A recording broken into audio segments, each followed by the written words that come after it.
Hi, my name is Rommil Santiago, and this is Experimentation, the short podcast, a podcast series about experimentation for folks who have no time for podcasts. In under 5 minutes, I'll share some of my most recent thoughts about the industry and the craft of experimentation. Let's get to it.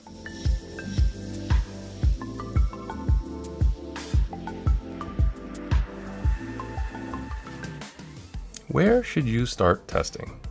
Like with most processes, starting is usually the most challenging part. You know the feeling. It's when you don't have your flywheel going quite yet, and you're not sure at what stage to jump in. When it comes to experimentation, the usual places I see people jump in are at research, hypothesis creation, or setting up the test. And I'm going to tell you why the best CROs always start with research. But before I do that, let's take a quick step back. If you are listening to this, I'm going to assume you'd like to create an enduring cycle of testing and learning, and yes, ultimately winning. And as we all know, all cycles eventually come back to the same spot. That's what cycles do after all. In the case of experimentation, that generally happens right after you've run your test and generated your learnings. It's at this point where inexperienced experimenters ask themselves, what now?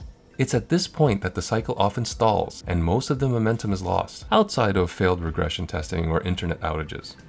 Rogers. However, if one starts with research, generating a new hypothesis is trivial. Let's take a basic example. Let's say we notice that some office workers are grumpy, and from research, we discover that they are grumpy because they are hungry. There are many ways we can address this grumpiness problem that range from different snack and dinner options to cruelly ignoring their complaints.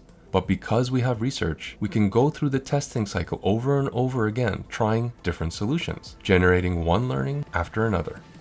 Our testing, or learning agenda, would be guided, purposeful, and efficient. Had we skipped the research phase, we would waste cycles randomly testing hypotheses, or wasting everyone's time in setting up tests that made no sense. We would certainly waste many cycles asking ourselves, what now? As we generated lackluster learnings time and time again. In the end, remember this. Research helps generate ideas. Research focuses thinking. Research reduces wasted cycles. Start with research. My name is Rommil Santiago. Until next time.